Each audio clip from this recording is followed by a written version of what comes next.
has sort of all the features you want in a premium vehicle. But it's BMW. The best thing about it is how it drives. That's the honest truth. They're very car focused or very driver focused cars. Yeah, performance wise, you're looking at, I'd say, about middle of the stack for BMW. So you have like maybe your 228 or your 328i, 320, and then you'll go to like 330, and then there's two more levels above that that are like really fast. But on this side, you have sort of like the perfect balance between an everyday driver that's not going to be too bad on gas and that's going to have good power. Give me a second and I will pull up the actual fuel efficiency for you, which will help with the actual numbers.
Online and showing you're getting 6.4 liters per 100 kilometers, which honestly for a BMW, that's a perfect spot you'd want. For most sedans, that'd be great mileage, but for a performance car of this level, it's exceptional mileage.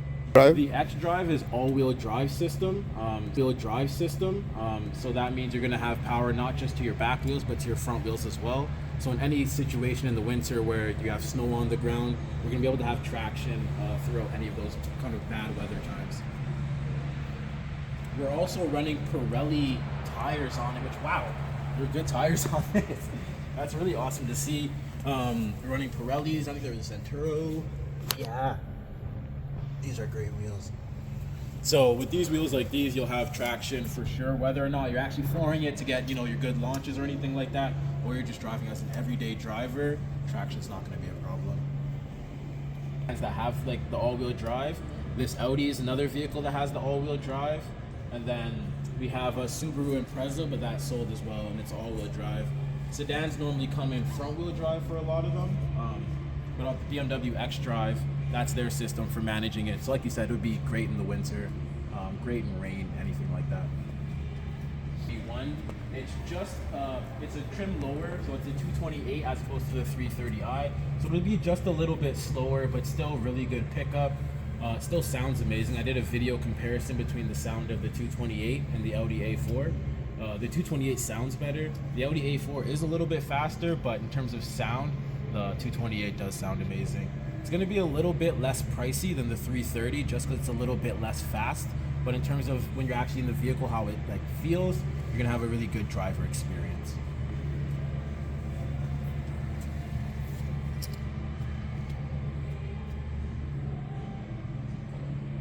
In this case, it's a bit different because it's a sedan.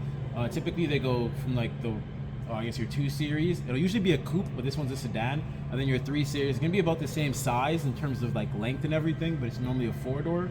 With this year though, they did have 4-door options for the 2 Series as well. So it is a bit lighter as well than the 330i. Those are the main differences. Very similar engines. One just has a bit more power.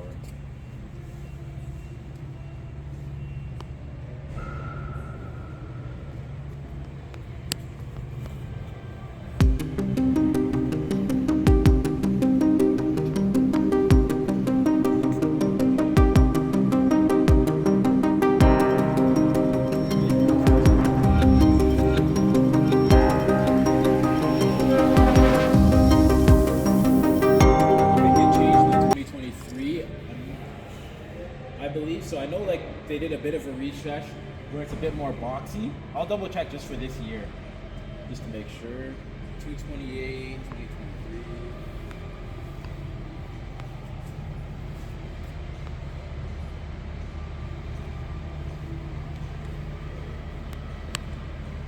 No, actually, it still looks the same. I thought they changed it, but that was maybe just for the M Sport competition ones or the M Sport ones. But no, it looks very similar here. It's not the exact same. Okay. This, honestly, the 228 is a really nice car. When you get inside of it, it definitely feels really nice. That's why I initially did the comparison between the 228 and the A4.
So actually quite a substantially like cheaper than the other vehicles.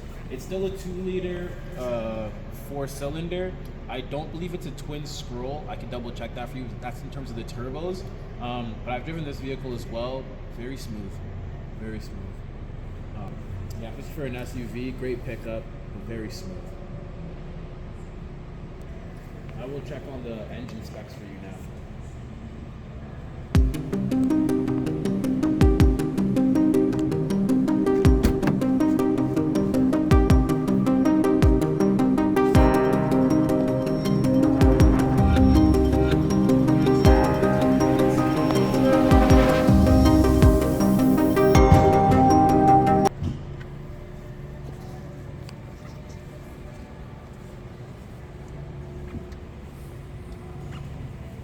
Oh no, it does have a twin scroll turbo as well.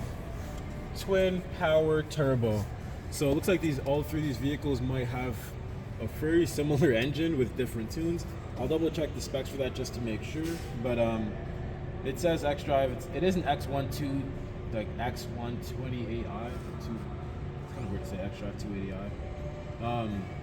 But it might have the exact same engine as the 228. I can double check the specs just to make sure, just because I know a lot of different vehicles. But it is looks like very similar. 4-liter or 2-liter 4-cylinder twin turbo.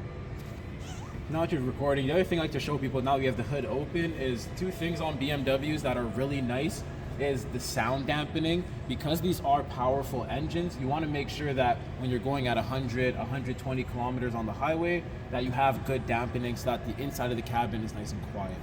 The other thing I like to show is I am wearing a suit. I had to put in my windshield washer fluid today. I got my pants all dirty. On a vehicle like this, they consider that, so it's easy. You can pop it open. I can put it in without getting any of my suit dirty.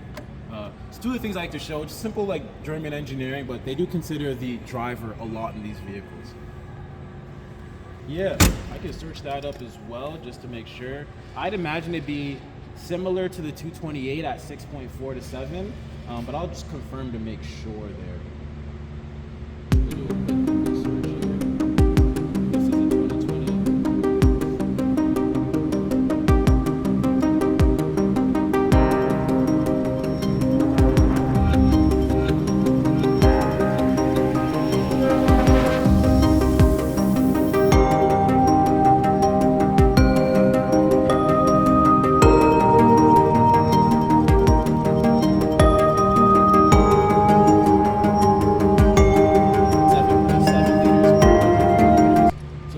This is a 9.1 as opposed to the other one I believe was 8.4. So it's a little bit worse on gas, which just makes sense because the vehicle's a bit bigger with the same engine. No, it's not a powered lift gate. So yeah, you'd have to actually pull it up every time. It does have pneumatics to make it a little bit easier, but it's not the automatic liftgate that's fully powered. Just want to make sure. We do have extra storage here, which is actually quite the large compartment for you to put everything extra in. And then you have the normal cabin space as well with that. You think it'd be a bit smaller considering how small the vehicle is? Surprised me as well. Bit of a slower trim. They're nice vehicles though. They drive smooth, great on gas. They don't take premium because they're hybrids. So normally Lexus takes premium and the German cars take premium gas. But this car doesn't take premium gas because it's a hybrid. So they figured if people want to save money on the hybrid side, might as well make it take regular gas as well. And so that's what this one Lexus does.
A bit more of a maroon than red, but still very standoutish.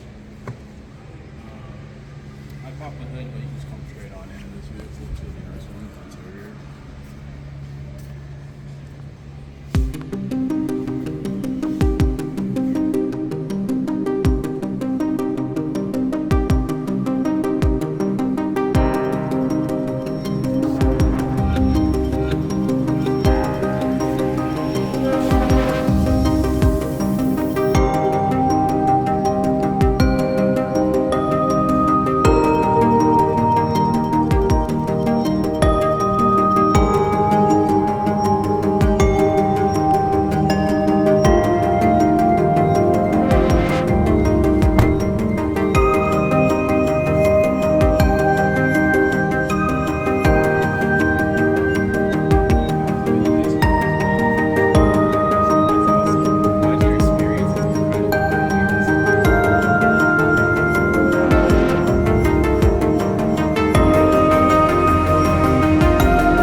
Like a luxury brand for GM, so like you're gonna have quite a lot of like actual like push to it, like when you actually hit the gas on them. Like I drive this one on the parking lot and I was a bit surprised.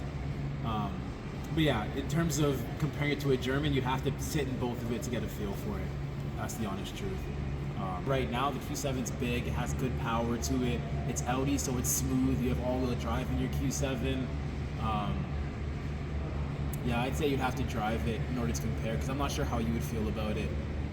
That are optimized to be good for gas, especially with on the GM side. I can't speak to Ford or Stellantis, but if I know for GM, my wife works for GM. She's an environmental engineer for all of GM Canada, and so I've gotten to see the like bit of the specs, bit of how the company's been changing over the last while. And I do a bit of research into it my own, just because she works for there. So I'm like, oh, do you guys make good cars, right? So yeah, the Cadillacs are good. Especially these like XT4s, the XT4s especially, they're meant to be good on gas.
premium gas as well.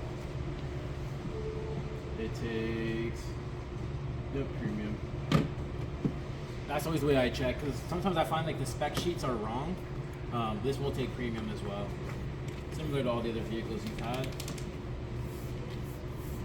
And the fuel consumption's comparable to the X1. Two people bought like two of our Mercedes that we had last week. One was a white 7-seater. Do you need a 7-seater or a 5-seater? We had a 7-seater that was good price, that it dropped by a couple $1,000s, but then someone found it on Instagram and bought it right away. We had another one, but someone from Brampton had purchased that one. And then yeah, now we're left with all of our other Mercedes out in Brampton, but I believe we have, I think, about 10 of them, so we do have a lot. Here's my desk.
For underground parking or type situations.